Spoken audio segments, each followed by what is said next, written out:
ओम शांति। 8 मार्च 2024 ईश्वरीय ज्ञान। आज की मुरली। मीठे बच्चे, बाप की सकाश लेने के लिए खुशबूदार फूल बनो। सवेरे सवेरे उठकर याद में बैठ प्यार से बाबा से मीठी मीठी बातें करो। प्रश्न: बाप को सब बच्चे नंबरवार याद करते हैं, लेकिन बाप किन बच्चों को याद करते हैं? उत्तर: जो बच्चे बहुत मीठे हैं, जिन्हें सर्विस के बिना और कुछ सूझता ही नहीं, जो अति प्रेम से बाप को याद करते, खुशी में प्रेम के आंसू बहाते, ऐसे बच्चों को बाप भी याद करते हैं। बाप की नज़र फूलों तरफ जाती है, कहेंगे फलानी आत्मा बड़ी अच्छी है। यह आत्मा जहाँ सर्विस देखती भागती रहती है, अनेकों का कल्याण करती है, तो बाप उसे याद करते हैं। ओम शांति। बाप बैठकर सब आत्माओं को समझाते हैं। शरीर भी याद पड़ता तो आत्मा भी याद पड़ती है। शरीर बिगर आत्मा को नहीं याद किया जा सकता। समझा जाता है यह आत्मा अच्छी है, यह बाह्यमुखी है, यह इस दुनिया का सैर आदि करना चाहती है, यह उस दुनिया को भूली हुई है। पहले उनका नाम रूप सामने आता है, फलाने की आत्मा को याद किया जाता है। फलाने की आत्मा अच्छी सर्विस करती है, इनका बुद्धि योग बाबा के साथ है, इनमें यह गुण है। पहले शरीर को याद करने से फिर आत्मा याद आती है। पहले शरीर याद आएगा, क्योंकि शरीर बड़ी चीज़ है ना। फिर आत्मा जो सूक्ष्म बहुत छोटी है वह याद आएगी। इन बड़े शरीर की कोई महिमा नहीं की जाती है, महिमा आत्मा की ही की जाती है। इनकी आत्मा अच्छी सर्विस करती है, फलाने की आत्मा इनसे अच्छी है। पहले तो शरीर याद आता है। बाप को तो अनेक आत्माओं को याद करना पड़ता है, शरीर का नाम याद नहीं आता, सिर्फ रूप सामने आता है। फलाने की आत्मा कहने से शरीर जरूर याद पड़ता है। जैसे समझते हो, इस दादा के शरीर में शिव बाबा आते हैं, जानते हैं इनके तन में बाबा है, शरीर जरूर याद पड़ेगा। पूछते हैं हम कैसे याद करें? शिव बाबा को ब्रह्मा तन में याद करें या परम धाम में याद करें? बहुतों का प्रश्न उठता है। बाबा कहते हैं याद तो आत्मा को ही करना है, परंतु शरीर भी जरूर याद आता है। पहले शरीर फिर आत्मा। बाबा इनके शरीर में बैठा है तो जरूर शरीर याद आएगा। फलाने शरीर वाली आत्मा में यह गुण है। बाबा भी देखते रहते हैं कौन मुझे याद करते हैं, किस में बहुत गुण है, किस किस फूल में खुशबू है। फूलों से सबका प्यार होता है। गुलदस्ता बनाते हैं, उसमें राजा रानी प्रजा भिन्न भिन्न फूल पत्ते आदि सब बनाते हैं। बाप की नज़र फूलों की तरफ जाएगी, कहेंगे फलाने की आत्मा बड़ी अच्छी है, बड़ी सर्विस करती है। आत्मा अभिमान में रह बाप को याद करते रहते हैं। जहाँ सर्विस देखते हैं वहाँ भागते हैं। फिर भी सवेरे उठकर याद में बैठते होंगे तो किसको याद करते होंगे? शिव बाबा परम धाम में याद आता होगा या मधुबन में याद आता होगा? बाबा याद आता होगा ना। इसमें शिव बाबा है, क्योंकि बाप तो अभी नीचे आ गया, मुरली चलाने नीचे आए हैं। इनका अपने घर में तो कोई काम नहीं होगा, वहाँ जाकर क्या करेंगे? इस तन में ही प्रवेश करते हैं तो पहले जरूर शरीर याद आएगा, फिर आत्मा। फलाने शरीर में जो आत्मा है वह अनन्य अच्छी है, इनको सर्विस बगैर कुछ सोचता नहीं है, बहुत मीठी है। बाबा बैठे रहते हैं, सबको देखते रहते हैं। फलानी बच्ची बहुत अच्छी है, बहुत याद करती है। बांधेली बच्चियों को विकार के लिए कितनी मार मिलती है, कितना प्रेम से याद करती होंगी। जब बहुत याद करती हैं तो खुशी के मारे प्रेम के आंसू भी आ जाते हैं। कभी कभी वह आंसू गिर भी पड़ते हैं। बाबा को और धंधा क्या है, सबको याद करते हैं। बहुत बच्चियां याद आती हैं, फलाने की आत्मा में दम नहीं है। बाप को याद नहीं करती, किसको सुख नहीं देती, यह अपना ही कल्याण नहीं करती। बाप तो यही जांच करते रहेंगे। याद करना माना सकाश देना। आत्मा का कनेक्शन परमात्मा के साथ रहता है ना।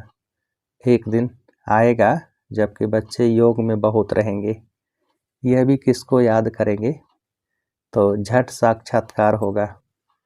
आत्मा तो है छोटी बिंदी, साक्षात्कार करे तो भी कोई समझ न सके, फिर भी शरीर ही याद आता है। आत्मा है छोटी परंतु याद करती है तो उनकी आत्मा पावन बनती जाती है। बगीचे में वैरायटी फूल होते हैं, बाबा भी देखते हैं यह बहुत अच्छा खुशबूदार फूल है, यह इतना नहीं तो पद भी कम होगा। बाबा के जो मददगार बनते हैं वही ऊंच पद पाते हैं। वह भी जो बाप को याद करते रहते हैं, ब्राह्मण से ट्रांसफर हो देवता बनते हैं। यह वर्णन भी संगम पर ही कर सकते हैं, यह दैवी फूल है या आसुरी फूल है। फूल तो सब हैं परंतु वैरायटी बहुत है। बाबा भी याद करते रहते हैं। टीचर अपने स्टूडेंट को याद करेंगे ना, यह कम पढ़ते हैं दिल में तो समझेंगे ना, यह बाप भी है टीचर भी है। बाप तो है ही, टीचर पने का जास्ती चलता है। टीचर को तो रोज पढ़ाना है, इस पढ़ाई की ताकत से वह पद पाते हैं। सुबह को तुम सब भाई बाप की याद में बैठते हो, वह सब्जेक्ट है याद की, फिर मुरली चलती है, वह है पढ़ाई की सब्जेक्ट। मुख्य है ही योग और पढ़ाई, उनको ज्ञान और विज्ञान भी कहा जाता है। यह ज्ञान विज्ञान भवन है जहाँ बाप आकर सिखलाते हैं। ज्ञान से सारे सृष्टि की नॉलेज मिल जाती है। विज्ञान माना तुम योग में रहते हो, जिससे तुम पावन बन जाते हो। तुमको अर्थ का पता है। बाप बच्चों को देखते रहते हैं, देही अभिमानी बनने से ही भूत निकलेंगे, ऐसे नहीं सबके भूत फट से निकल जाएंगे। हिसाब किताब जब चुकतू हो फिर चलन अनुसार ही पद पाएंगे। क्लास ट्रांसफ़र होते हैं, इस दुनिया का ट्रांसफ़र नीचे हो रहा है और तुम्हारा ऊपर हो रहा है। कितना फ़र्क है। वह कलयुगी सीढ़ी नीचे उतरते जाते हैं और तुम पुरुषोत्तम संगम युगी सीढ़ी ऊपर चढ़ते जाते हो। दुनिया तो यही है, सिर्फ बुद्धि का काम है। तुम कहते हो हम संगम युगी हैं, पुरुषोत्तम बनाने के लिए बाप को आना पड़ता है। तुम्हारे लिए अब पुरुषोत्तम संगम युग है, बाकी सब घोर अंधियारे में हैं। भक्ति को वो बहुत अच्छा समझते हैं, क्योंकि ज्ञान का उन्हों को मालूम ही नहीं है। तुमको अभी ज्ञान मिला है, तब तुम समझते हो। ज्ञान की एक चुटकी से आधा कल्प के लिए हम चढ़ जाते हैं, फिर वहाँ ज्ञान की बात भी नहीं होगी। ये सब बातें महारथी बच्चे ही सुनकर धारण कर और सुनाते रहेंगे। बाकी तो यहाँ से निकले और खलास। कर्म अकर्म विकर्म का राज भी भगवान ही समझाते हैं। यह है कल्प का संगम युग, जबकि पुरानी दुनिया खत्म हो नई दुनिया स्थापन होनी है। विनाश सामने खड़ा है, तुम संगम युग पर खड़े हो और मनुष्यों के लिए कलयुग चल रहा है। कितना घोर अंधियारा है, गिरते ही रहते हैं। कोई तो गिराने के निमित्त भी होगा, वह है रावण। इस सभा में वास्तव में कोई पतित बैठ नहीं सकता। पतित वायुमंडल को खराब करेंगे। अगर कोई छिपकर आकर बैठते हैं तो उनको चोट भी लगती है, एकदम गिर पड़ेंगे। ईश्वरी सभा में कोई दैत्य आकर बैठते हैं तो झट पता पड़ेगा, पत्थर बुद्धि तो है ही, बाकी भी पत्थर बुद्धि हो जाएगा। 100 गुणा दंड पड़ जाएगा, अपने को नुकसान पहुंचाएंगे। कहते हैं हम देखेंगे, इनको पता पड़ता है। हमको क्या पड़े, जो करेगा सो पाएगा, हमको जानने की ज़रूरत नहीं। बाप से सदैव सच्चा रहना है। कहते हैं सच तो बिठो नच। सच रहेंगे तो अपनी राजधानी में भी डांस करेंगे। बाप है ही ट्रुथ, सत्य, तो बच्चों को भी ट्रुथ बनना चाहिए। बाबा पूछते हैं शिव बाबा कहाँ है? कहते हैं इसमें है। परम धाम छोड़कर दूर देश के रहने वाले आए देश पर आए, उनको तो अब बहुत सर्विस करनी है। बाप कहते हैं मुझे रात दिन यहाँ सर्विस करनी पड़ती है। संदेशियों को, भक्तों को साक्षात्कार कराना पड़ता है तो यहाँ ही, वहाँ तो कोई सर्विस नहीं। सर्विस बिगर बाबा को सुख न आए। सारी दुनिया की सर्विस करनी है। सब पुकारते हैं बाबा आओ। कहते हैं मैं इस रथ में आता हूँ। उन्होंने फिर घोड़े गाड़ी बना दी है। अब घोड़े गाड़ी में श्री कृष्ण कैसे बैठेंगे? ऐसे भी नहीं कोई शौक होता है घोड़ी गाड़ी पर बैठने का। देही अभिमानी और देह अभिमानी बनने की बातें संगम पर ही होती है, और सिवाय बाप के यह बातें और कोई समझा भी नहीं सकते हैं। तुम भी अभी जानते हो, पहले नहीं जानते थे। क्या कोई गुरु ने सिखाया? गुरु तो बहुत किए, कोई ने भी नहीं सिखाया। बहुत लोग गुरु करते हैं, समझते हैं कोई से शांति का रास्ता मिल जाए। बाप कहते हैं शांति का सागर तो एक बाप ही है, वह साथ ले जाते हैं। सुख धाम शांति धाम का किसको पता ही नहीं है। कलयुग में है शूद्र वर्ण, पुरुषोत्तम संगम युग पर है ब्राह्मण वर्ण। इन वर्णों का भी तुम्हारे सिवाय कोई को पता नहीं है।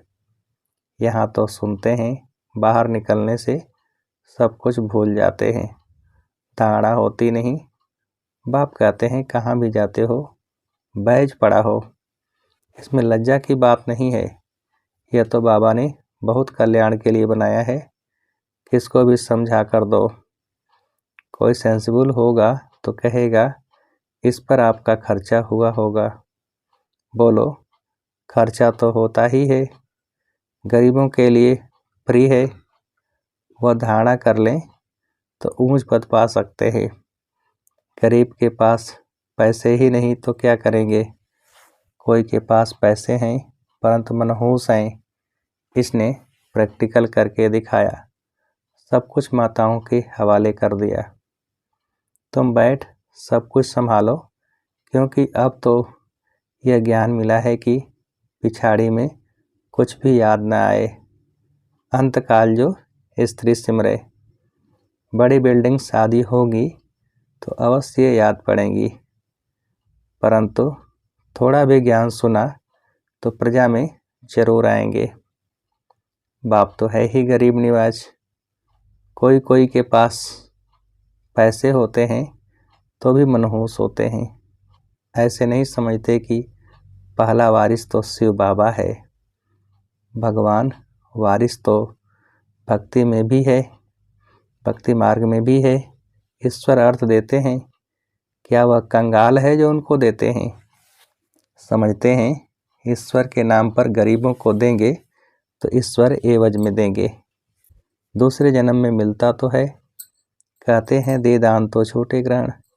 बाप को सब कुछ दे दिया, शरीर, मित्र संबंधी आदि सब कुछ बाबा को समर्पण कर दिया। यह सब कुछ आपका है। इस समय सारी दुनिया पर ग्रहण लगा हुआ है, वह कैसे एक सेकंड में छूटता है, काले से गोरे कैसे बनते हैं, यह अब तुम ही जानते हो, फिर औरों को समझाते हो। जो कहते हैं हम अंदर में समझते हैं परंतु किसको समझा नहीं सकते, वह भी कोई काम के नहीं। बाप कहते हैं दे दान तो छोटे ग्रहण। हम तुमको अविनाशी रत्न देते हैं, वह सबको देते जाओ तो भारत पर व सारी दुनिया पर जो राहु का ग्रहण बैठा हुआ है वह उतर जाए और बृहस्पति की दशा हो जाए। सबसे अच्छी होती है बृहस्पति की दशा। अब तुम जानते हो भारत खास और आम दुनिया पर राहु का ग्रहण लगा हुआ है, वह कैसे छूटे? यह तो बाप है ना। बाप तुम्हारे से पुराना लेकर नया देते हैं।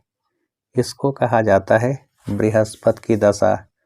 मुक्ति धाम में जाने वालों के लिए बृहस्पति की दशा नहीं कहेंगे। अच्छा, मीठे मीठे सिकिलदे बच्चों प्रति माता पिता बाप दादा का याद प्यार और गुड मॉर्निंग। रूहानी बाप की रूहानी बच्चों को नमस्ते। हम रूहानी बच्चों की रूहानी बाप को नमस्ते। धारणा के लिए मुख्य सार। पहली पॉइंट, सदा खुशी में डांस करने के लिए सच्चे बाप से सदा सच्चा रहना है, कुछ भी छिपाना नहीं है। दूसरी पॉइंट, बाप जो अविनाशी रत्न देते हैं वह सबको बांटने हैं, साथ साथ शिव बाबा को अपना वारिस बनाकर सब कुछ सफल करना है। इसमें मनहूस नहीं बनना है। वरदान, बिंदु और बूंद के महत्व को समझ अपनी श्रेष्ठ स्थिति बनाने वाले सिद्धि स्वरूप भव। विस्तार, शिव परमात्मा की पूजा में एक बिंदु की विशेषता है, दूसरी बूंद बूंद की विशेषता है। दोनों का अपना महत्व है। आत्मा, परमात्मा और प्रकृति का यह खेल अर्थात ड्रामा, तीनों का ज्ञान प्रैक्टिकल लाइफ में बिंदु ही अनुभव होता है और बूंद है शुद्ध संकल्पों की स्मृति, जिससे मिलन की सिद्धि का अनुभव होता है। रूह रिहान में प्राप्तियों की शीतल बूंदें बाप पर डालते हो, इसी से ही श्रेष्ठ स्थिति बन जाती है। इसी का यादगार भक्ति में चला आता है। स्लोगन, ज़्यादा बोलने से दिमाग की एनर्जी कम हो जाती है, इसलिए शॉर्ट और स्वीट बोलो। ज़्यादा बोलने से दिमाग की एनर्जी कम हो जाती है, इसलिए शॉर्ट और स्वीट बोलो। अच्छा, ओम शांति।